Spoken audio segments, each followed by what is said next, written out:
Hello everyone and welcome to a new video from Your Overwatch, and today we're going to do a recap of what it was like to actually be in the stadium for the Overwatch League Grand Finals, and also show you some quite juicy pro player interviews. Now first off, we have to give a huge shout out to Blizzard because they actually flew myself and FREEDO out and put us up at hotels for this whole event. Believe me, we both know how lucky we are. So I guess I should talk about what it was actually like to be there in person. Well, the noise and the atmosphere in the Barclays Center did carry over to the streams a little bit, but I can assure you, being surrounded by 12,000 other Overwatch League fans is something I'll remember for a very long time. Every big play, every map-winning moment reverberated around the stadium in a way that just sucked you into the moment and made you embrace the hype. You could tell that the crowd really wanted Philly to do well, and whenever they did manage to make an impressive play, the crowd completely exploded, and it was a lot of fun to be around. Even when London won, the crowd responded really well, and the scale of the setting really seemed to suit that crowning moment. I think that's because the people that went to see this weren't 12,000 members of the general public, this was 12,000 Overwatch fans. And selling out all those seats really does bode well for the league's future, at least in my opinion. The more people that get to go to an event like this, the better, as I think it's actually impossible to be cynical when surrounded by that many people having so much fun. Now I'm going to leave the talking about the actual matches to FREEDO, as he will have a video breaking down the entire finals. The only thing I will say is that although Profit was amazing during this series, for my money, the real MVP was Gesture. From where we were sitting, which was about 30 feet away from the stage, it was impossible not to notice how dominant his performance was. Is he the best main tank in the world? Quite possibly. Now moving on, we also got the chance to interview some pro players before the matches. There was some really good World Cup juice from Sinatra and Rawkus. Look out Team Canada is all I'm gonna say. We also asked AKM about France's plans. We talked to Custer about improvements that Blizzard could make for Season 2 of the league. And we also got the chance to sit down one-on-one with EQO and talk to him about his rise as a player from Plat to the Overwatch League Grand Final. But that's enough from me. Let's jump straight into that World Cup juice. Now moving on to the Overwatch World Cup, how confident are you in going into that? Ooh, I'm definitely very confident. Like I'm sure we're gonna beat Canada really easily. To be honest, yeah. Given that juice, all right, why is that? Do you have any players you want to call out by name? I was thinking about it, but I'm not gonna say it. I'm not gonna. No. I'm surprised you're so confident because we don't even necessarily know what the meta will be or what patch is going to be on. So do you think just raw mechanics alone, you'll at least beat Canada? No, I have a great feeling we all have very good raw mechanics and we're all very flexible. So I think we're fine. You obviously, in last year's World Cup, you did really well and then came up against South Korea. What for you is a decent result this year? Like, how far do you want to go? Oh, to the finals for sure. And I'm sure we'll win it too. I think our roster is equal, if not better, than every other roster. Okay. I feel like the meta that's right now, we're by far the best team for that. I feel like there's some flexibility issues with certain teams that a lot of people don't realize. Like, they were good last meta, but now the new meta is a lot of cheesy stuff, maybe like a solo healer, double sniper. We have all the talent and the players for that right now. What he was saying a little bit earlier about flexibility and individual mechanics, we have players who are comfortable at doing stuff like that, and a lot of teams struggled late into the finals of Overwatch League, the playoffs, because they were uncomfortable with the new flexibility they had to become.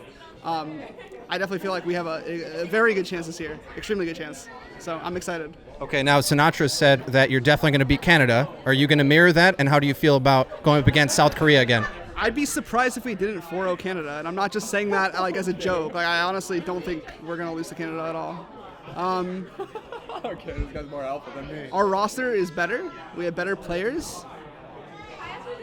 It's not like we're just better than them. It was last year.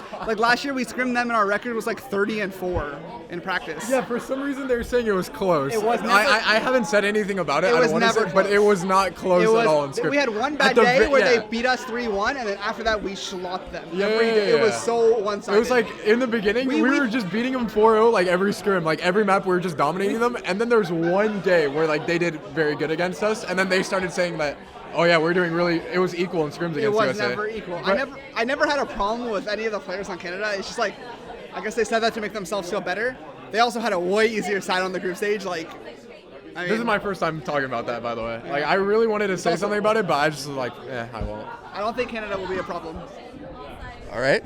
Now, I think I've heard on the internet, I don't know who to attribute this to, but there's been a little controversy based on how the roster was picked. Do you have anything to say about that? I think it was pretty equal. I want to say something. Pretty much every player that you think should have got a tryout, got a tryout. And the ones who aren't coming out saying they got a tryout, it's fine. They shouldn't. But everyone pretty much got a tryout. It was very fair. The people who performed the best and played the best together and worked with the team, because the teams were swapped around a lot. Players were bounced between rosters, You got to really tell how players were in like a stressful environment, an environment with like, a little bit worse players or better players or stacked teams and worse teams. So I feel like the process of it was very like thorough and very professional. I don't think there was any like controversy with that. And people who are maybe are complaining about it, I just don't understand why, because it was pretty fair for me.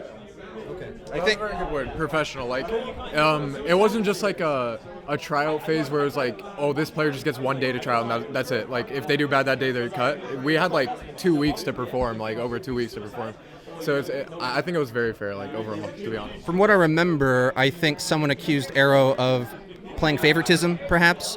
Or maybe it's just that you guys have played together before and there's going to be natural chemistry with the way you guys perform because you have experience. Maybe it's just that. I don't know. What I don't understand about the favoritism aspect of it was I never was associated to Arrow in my entire... I only met Arrow through Team USA, so I didn't know much about Arrow before that. I don't think I got picked for favoritism, to be honest. I think I got picked for skill. I think he played... I think he was like one of the most outstanding players like in tryouts overall, and I feel like that...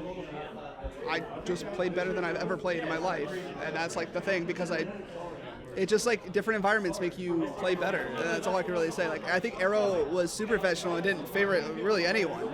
I feel like, he had players that he coached in the past and he didn't pick them. There's really no favoritism in my opinion. Like, I feel like that's just like a bad way to like look at it.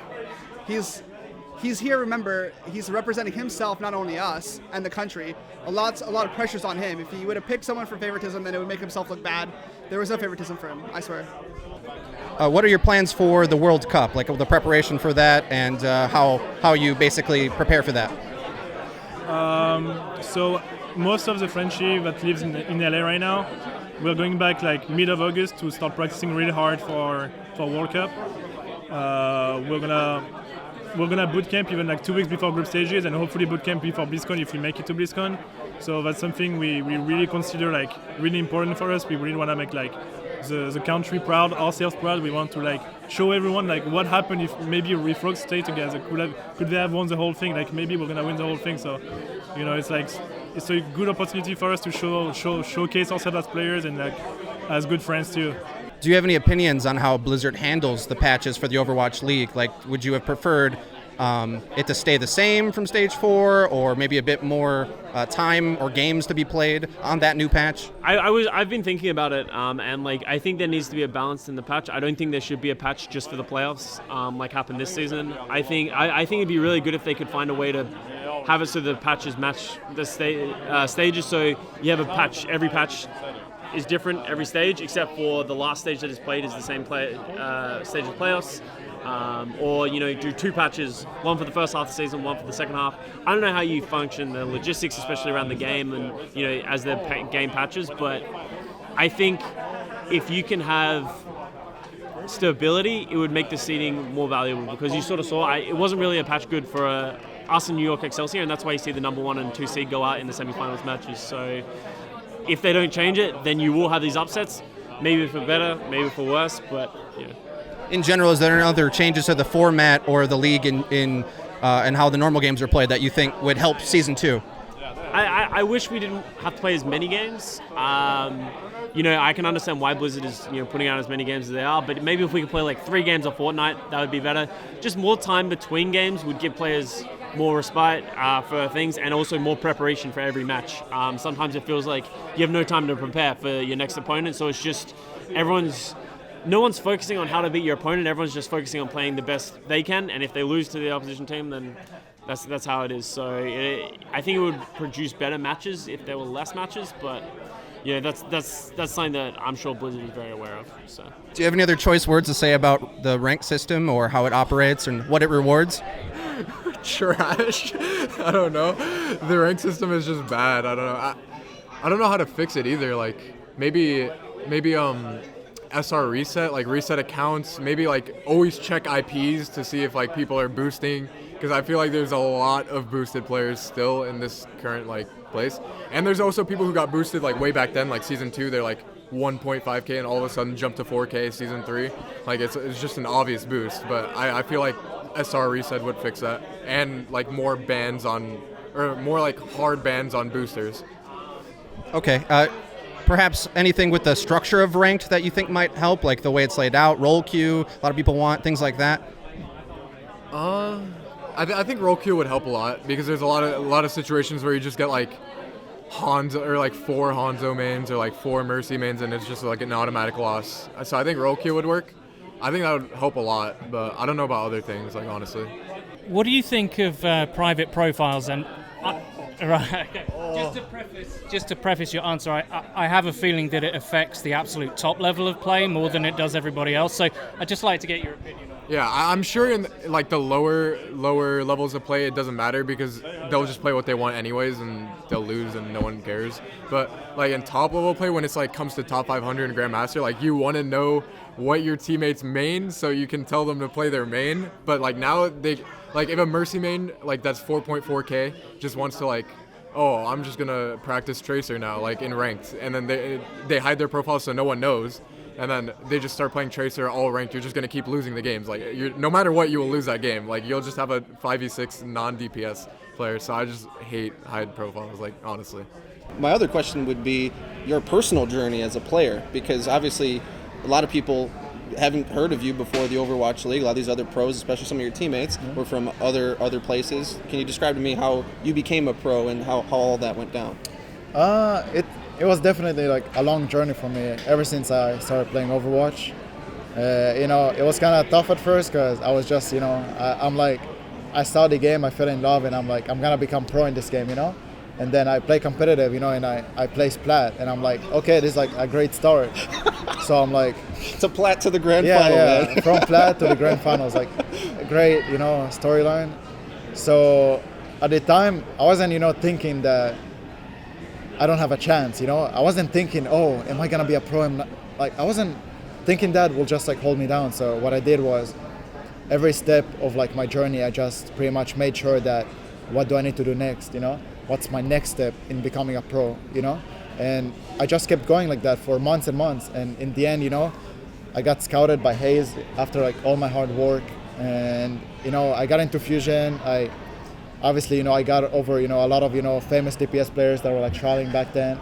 I like proved myself. And then, in Fusion, it wasn't like easy either. I had to prove myself over Shadowburn. I think I respect him a lot. He's like been consistently like I think the best Genji fair in like this scene, for like so long. And it wasn't easy, but I learned a lot from him, and I overcame that obstacle again, And then me as a player during the season, I also had ups and downs. To overcome that, I had to understand like what my weaknesses are and what my strengths are, and what do I bring to the table. And so I basically, made sure that every time I'm doing something for my team, I'm like, doing it like with everything I can, I'll try to like become the best teammate I can, even in game. If I'm like not mechanically good enough, I'll, do everything I can to like study, to understand what do I need to change. And it's been like a long road, It was mentally exhausting a lot of times, but I've never, lost focus of the main goal, which is becoming, the best team in Overwatch League. Because if you don't succeed as a team, then I think it's pointless. I'm not looking to become a star. I'm looking, to shine with my team. And I think like that's the most important thing in Overwatch, is that you have teammates, and those teammates allow you to look good, and you allow them to look good. It's kind of like a give and take situation. So, and I never lost, track of that. And I think a lot of players, think the same way, and that's why I think we got to playoffs. How do you keep up playing so many different heroes to such a high level? I think it's because I'm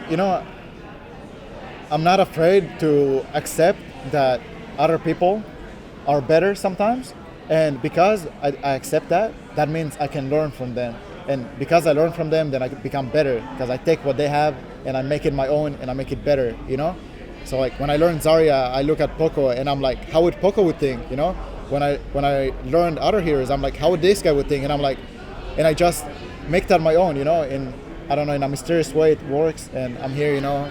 I just learned Hanzo, you know, for playoffs. I've never played him before, and here I am. No big deal. Yeah. Just head to head against Prophet. How do you fare in that matchup, head to head? I think we're both like incredibly, you know, good Hanzos. I think it's like pretty even, but I think I have like this slight edge on like what I bring to my team as the Hanzo. So I think it's gonna be